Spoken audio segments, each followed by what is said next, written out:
profesora María del Carmen Pastrana Sánchez y me siento muy contenta de compartir esta sesión con ustedes. Antes de iniciar, recuerden que es muy importante llevar a la práctica las medidas sanitarias que se han implementado durante la pandemia. Lavarse continuamente las manos por lo menos durante 20 segundos varias veces al día. Usar el cubrebocas correctamente, es decir, protegiendo nariz y boca. Mantener la sana distancia. Procurar no tocarse el rostro y realizar el estornudo de etiqueta. El propósito de la sesión de hoy es analizar los gobiernos liberales y su proyecto nacional. Para realizar anotaciones solo necesitan cuaderno, lápiz o bolígrafo. Si requieren profundizar y ampliar sus conocimientos acerca del tema, tengan a la mano su libro de texto. ¿Están listas y listos? Comencemos. Para empezar, les leeré un fragmento de la nota La inauguración del presidente constitucional, publicado en el periódico El Siglo XIX el 28 de diciembre de 1867 por el periodista y escritor liberal Francisco Zarco, quien fuera un férreo defensor de la libertad de imprenta. Dice así: el periodo presidencial que comienza ahora para terminar en 1871 va a abrazar una época extraordinariamente difícil, en que el principal deber del gobierno va a consistir en aclimatar, por así decirlo, el régimen constitucional, en reparar los daños causados por la guerra y en dotar a la República de una buena administración. En este periodo hay que demostrar que no son incompatibles el orden y la libertad, y hay también que cuidar escrupulosamente de la dignidad y del decoro a la nación, cuando llegue el día de volver a entrar en relaciones con las potencias europeas. El gobierno no tiene ya las dificultades ni la responsabilidad inmensa de la dictadura. Tiene ahora una senda segura y bien trazada que seguir: la obediencia de la Constitución. No tiene ya que ser a un tiempo legislador y ejecutor de la ley, pero puede hacer uso de su derecho de iniciativa. Puede tomar parte en la discusión de las leyes y contribuir con su experiencia al acierto del Congreso. Y para todo esto debe empeñarse en mantener la armonía entre los dos poderes. Puede también tomar como guía las manifestaciones de la opinión pública, que nunca debe ser desatendida. Los amigos de las instituciones deben empeñarse en consolidar el orden legal y en asegurar la duración, la respetabilidad y el prestigio del presidente en todo el periodo de su administración. Esto no quiere decir que no deba haber oposición a su política, sino que esta oposición, que bien puede ser patriótica, útil y saludable, debe encerrarse dentro de los límites legales, procurando dirigir la política y aún provocar crisis ministeriales sin suscitar ningún género de trastornos ni despertar bastardas ambiciones. El orden legal no consiste solo en la duración del presidente elegido por el pueblo. Consiste en que el presidente sea el primero en sujetarse a las prescripciones de la Constitución, en que funcionen regular y libremente los otros poderes públicos y en que sean respetadas todas las autoridades de la Unión de los Estados. Igual ataque sufre el orden legal con la caída revolucionaria de un presidente que, con la disposición arbitraria de un ayuntamiento o con el atropello de las garantías individuales. Hasta aquí la lectura. ¿Cuáles son las problemáticas que deberán afrontar los nuevos gobiernos? ¿En qué sustenta Zarco el ejercicio de la nueva administración? Antes de continuar, hagamos una breve recapitulación de los hechos históricos que llevaron a la nación hacia la República restaurada, el tema de hoy. Para ello, Presten atención a los elementos del mural La Reforma y la Caída del Imperio, de José Clemente Orozco. Al centro se observa el rostro del presidente Benito Juárez y la bandera de sus seguidores republicanos, quienes están por encima de los conservadores, y el cadáver de Maximiliano de Habsburgo, que es cargado por quienes sostuvieron la intervención francesa y el gobierno monárquico, como el arzobispo Pelagio Labastida y Dávalos, el mariscal francés Aquiles Bazaine, el emperador Napoleón III, así como mexicanos partidarios del Segundo Imperio, entre otros. A la derecha aparece el clero, quien conspira contra el pueblo y es enfrentado por un soldado que lleva en su gorro el número 57, como símbolo de la Constitución Liberal de 1857.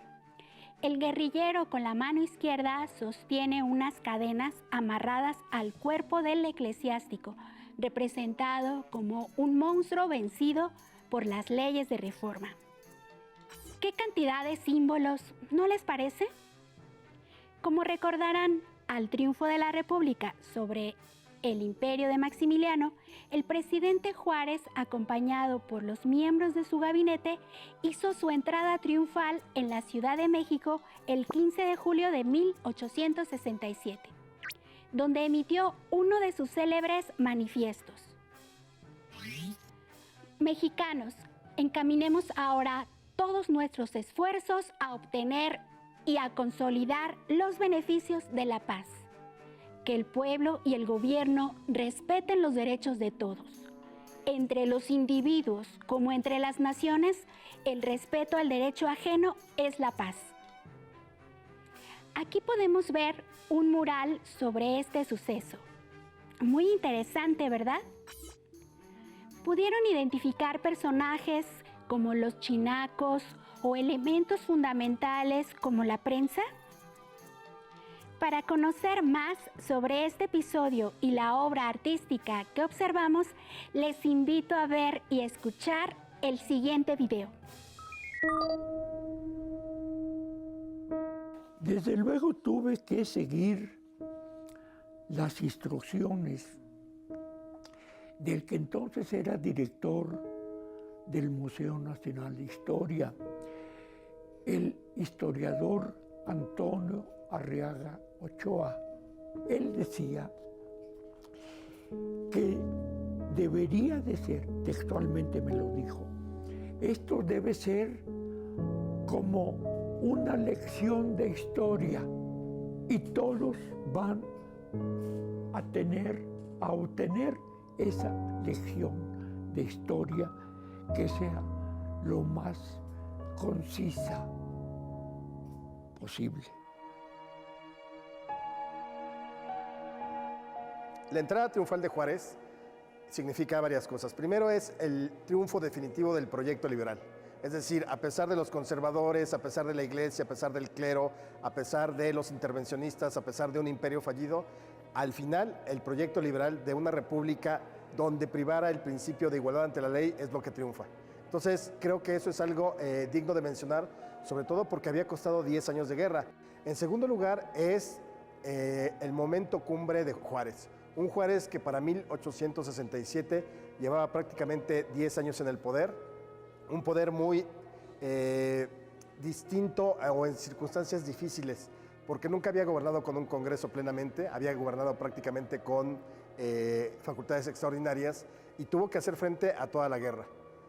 Por otro lado, también es importante porque al final, después de todo eso, es el triunfo también de la reforma, de la separación de iglesia y Estado, y sobre todo también del principio básico del liberalismo político, la igualdad ante la ley, que al final México demostró con el fusilamiento de Maximiliano que ya no era terreno fértil para ambiciones de nadie, ni de Francia, ni de Inglaterra, ni de Estados Unidos, ni de nadie, que México al final se consolidaba como un Estado-nación, sí, con todos los bemoles, con todos los problemas, con todas las dudas que podía hacer, pero al final se consolidaba ya como nación, y yo creo que ese es otro de los triunfos que se puede ver en el 15 de julio de 1867. México al final decía, basta, aquí este es un país libre y soberano con un proyecto muy claro, que es el liberalismo político y que está plasmado en la Constitución de 1857.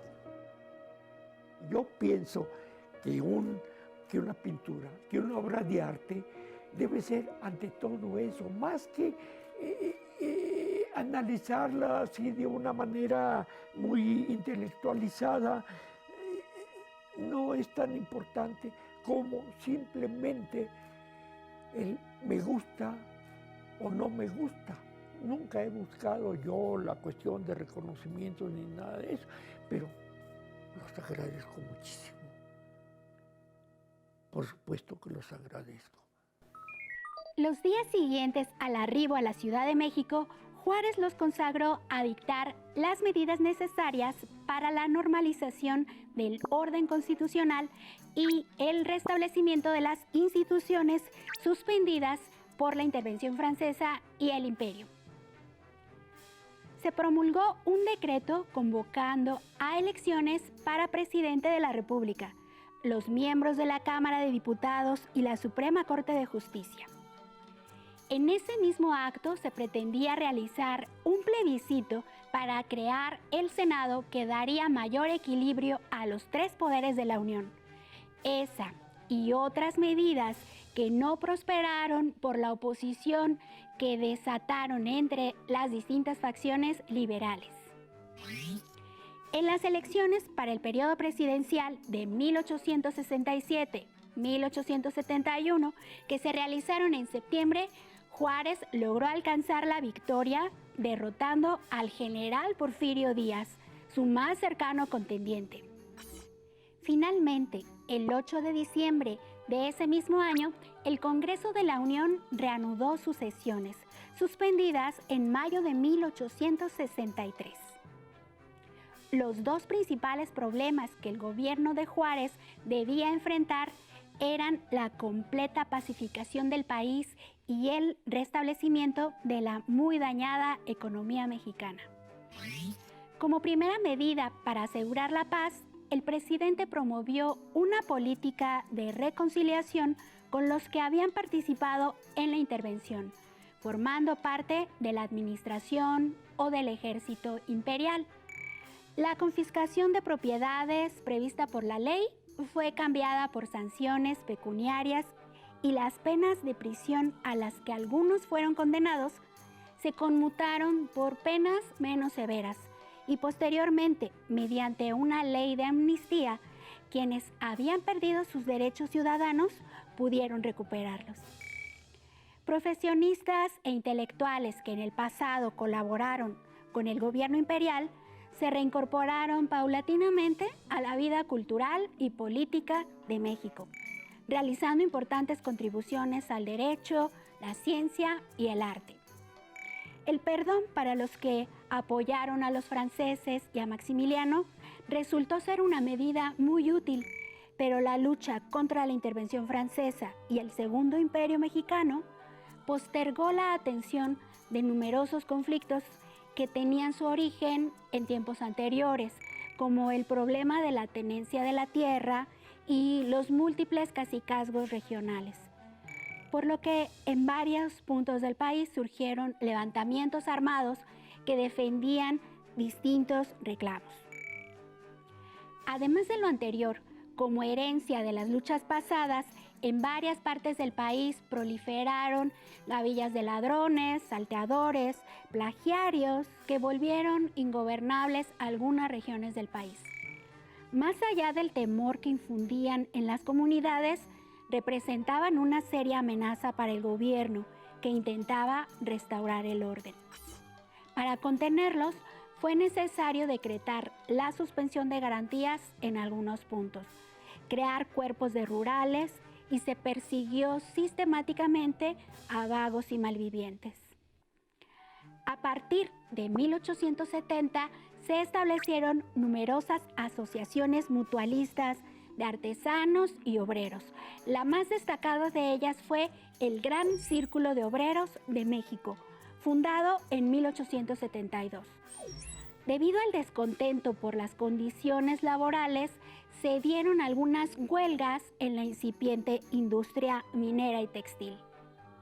Antes de continuar, les invito a ver y a escuchar el siguiente video sobre la economía y los medios de transporte en la segunda mitad del siglo XIX. Las crisis políticas, el estancamiento de la producción después de la independencia y la deuda externa hicieron que una gran parte de la economía y la infraestructura en el transporte de nuestro país quedaran rezagadas durante los primeros 2/3 del siglo XIX. El transporte de personas y mercancías se seguía realizando con métodos que provenían no solo del periodo novohispano, sino incluso desde antes de la llegada de los españoles. ¿Cómo eran estos caminos y transportes y de qué forma se fueron modificando para mejorar el comercio e integrar la economía del país? Durante el siglo XIX, la mayoría de la población mexicana vivía en un contexto rural. El poco crecimiento económico nacional estancó el desarrollo de las vías de comunicación. Por ejemplo, entre Veracruz, uno de los puertos más importantes del país, y la Ciudad de México, era necesario atravesar zonas montañosas por medio de 2 caminos angostos. Uno pasaba por Jalapa y Perote, el otro conectaba al puerto y a la capital del país con las villas de Orizaba y Córdoba, en el cual convergían caminos regionales de Oaxaca y Chiapas. Por lo general, estos caminos eran de difícil acceso y peligrosos, pues en sus alrededores había forajidos que se dedicaban a asaltar a quienes transitaban por ellos. En una jornada de camino se podían recorrer cerca de 100 kilómetros y cada cierta distancia había establecimientos donde los viajeros podían alojarse. Los lugares conocidos como ventas, por ejemplo, ofrecían alojamiento y provisiones a lo largo del camino. Las posadas, en cambio, eran sitios utilizados únicamente para dormir y se encontraban en ciudades o en pequeñas poblaciones. Los mesones también se localizaban en poblados y contaban con espacios para albergar mercancías y caballos. Otros sitios eran las hospederías, que estaban a cargo de las órdenes religiosas y daban alojamiento a huéspedes y peregrinos. En los medios de transporte también existía un rezago.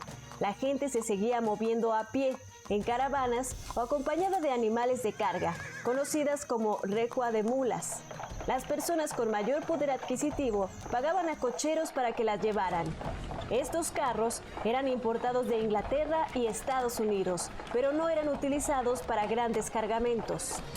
Con la instauración del ferrocarril en 1861, la situación de México cambió. En un inicio, comenzó el tendido de vías entre Veracruz y la Ciudad de México. Con el desarrollo de medios de transporte más modernos y la mejora de caminos, los paisajes del país se fueron transformando. Los grandes bosques, laderas e incluso las montañas se modificaron, ya que los caminos urbanos llevaron consigo la tala y modificación de los ecosistemas. Las carretas y las recuas se dieron el paso al ferrocarril, el cual a su vez propició nuevas formas de socialización. Las estaciones de tren no solo eran puntos de llegada y de partida, sino que a sus alrededores se establecieron cafeterías y comercios de alimentos. Como consecuencia, fueron menos necesarios los establecimientos que alojaban a viajeros y mulas y perdieron importancia las diligencias de carros. La llegada de nuevos medios de transporte ayudó a consolidar el mercado nacional. Se fortalecieron las rutas comerciales y esto permitió el desarrollo económico. Como pudiste observar, la modernización del transporte en México comenzó en la segunda mitad del siglo XIX. Debido a las crisis económicas que dejó la Guerra de Independencia, las intervenciones extranjeras y la Guerra de Reforma. Tras la restauración de la República, comenzó un periodo de crecimiento que hizo posible la introducción del ferrocarril, el cual trajo consigo cambios importantes en la economía y el paisaje nacional. Con respecto a la economía, Matías Romero, al frente del Ministerio de Hacienda, elaboró un presupuesto y se fijó como meta la reducción del déficit. Además, realizó importantes reformas. Reforzó el control de las autoridades federales sobre las aduanas. Sustituyó el impuesto del papel sellado por el del timbre, que amplió la base gravable y continuó con la nacionalización de bienes eclesiásticos, que si bien no libraron al país de la bancarrota, ni logró la aspiración de crear una amplia base de pequeños propietarios, sí contribuyó a la modernización de la economía y el saneamiento de la hacienda. Para estimular la inversión, el gobierno de la República ratificó las concesiones otorgadas por el Imperio al Banco de Londres y Sudamérica y a la compañía constructora del Ferrocarril de México a Veracruz, cuyo tramo de México a Puebla fue inaugurado por el presidente Juárez en 1869. Las medidas adoptadas resolvieron muchos de los principales problemas, aunque resultaron insuficientes ante los elevados gastos de la pacificación. En materia de política internacional, como producto de la experiencia de la intervención tripartita de 1862, el gobierno de la República adoptó los principios de la doctrina Juárez, que declaró insubsistentes los tratados firmados con naciones que hubieran reconocido al imperio. En septiembre de 1868, una revolución dirigida por Juan Prim y Francisco Serrano fundó la Primera República Española, que dio el primer paso para restablecer relaciones con México, lo cual se alcanzó en 1871. Con Alemania e Italia, las relaciones se iniciaron en 1869. En cambio, los lazos diplomáticos con Francia e Inglaterra se reanudaron casi 2 décadas más tarde.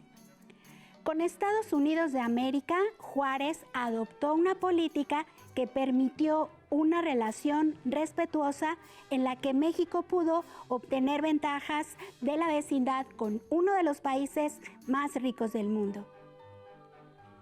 La nueva política exterior que asumió México como resultado de su lucha contra la intervención francesa y el Segundo Imperio Mexicano buscó establecer relaciones equitativas con otras naciones y que no atentaran contra sus propios intereses. La defensa del principio de no intervención se convirtió en la base de la política exterior de Juárez. En lo referente a la educación y la cultura, ambos temas pasaron a formar parte del proyecto nacional. Con el deseo de formular un programa educativo sustentado en verdades científicas y alejado de principios dogmáticos, Benito Juárez designó al médico Gavino Barreda para presidir una comisión para elaborar el proyecto educativo del gobierno federal, adaptando los principios del positivismo al liberalismo. El 2 de diciembre de 1867 se promulgó la Ley Orgánica de Instrucción Pública que estableció la primaria gratuita y obligatoria y creó la educación secundaria para mujeres.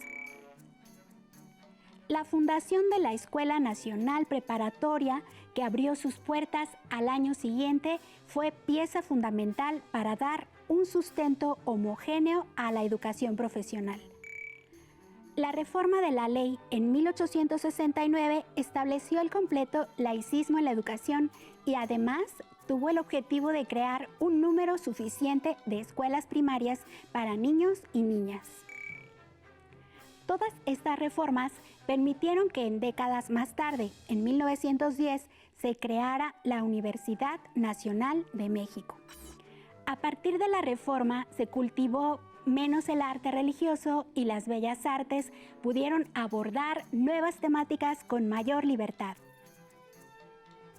El triunfo de la República dio impulso y sustento a un nuevo sentimiento nacionalista que fue fuente de inspiración para los creadores, en especial en la literatura, que casi de inmediato produjo obras clave como Calvario y Tabor de Vicente Riva Palacio, El Cerro de las Campanas de Juan A. Mateos, así como innumerables piezas teatrales. Los autores de la época vieron en las novelas un vínculo idóneo para lograr el progreso intelectual y moral del pueblo, pues en ellas se podían transmitir diversas doctrinas, así como los principios de regeneración moral y política.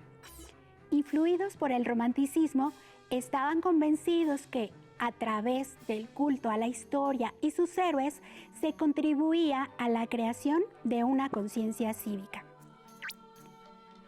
En menor medida, la pintura y escultura formaron parte de esta intención didáctica, alcanzando un mayor auge durante el porfirismo.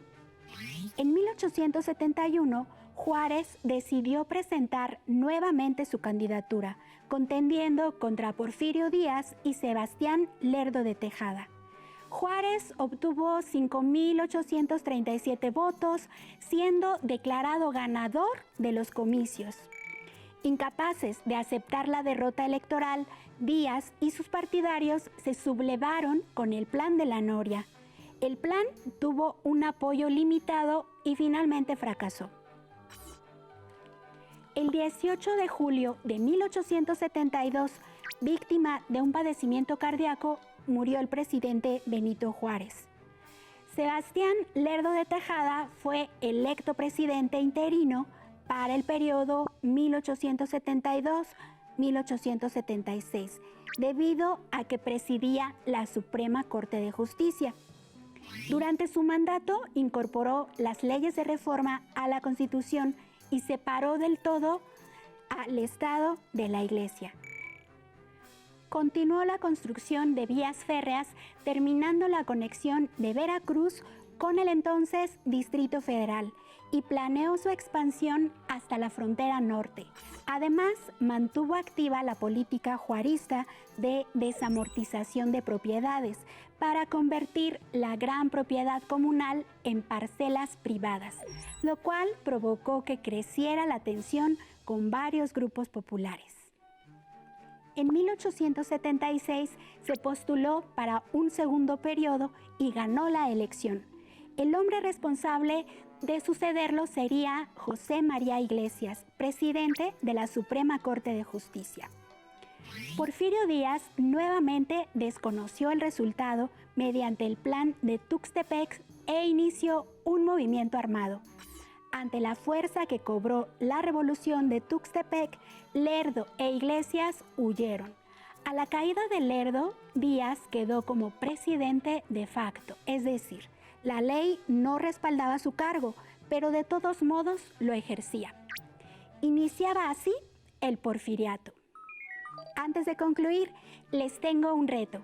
Como estudiamos, se le conoce como República Restaurada al periodo de 1867 a 1876, donde gobernaron Benito Juárez y Sebastián Lerdo de Tejada. En su cuaderno u hojas blancas, hagan un cuadro de doble entrada. En la primera columna anoten las dificultades que enfrentaron sus administraciones y en la segunda las características de cada mandato. Para cumplir con el reto pueden apoyarse en su libro de texto. Por hoy hemos concluido, pero aún nos queda mucho por conocer y aprender. Así que nos vemos pronto aquí en Aprende en Casa 3. Hasta la próxima.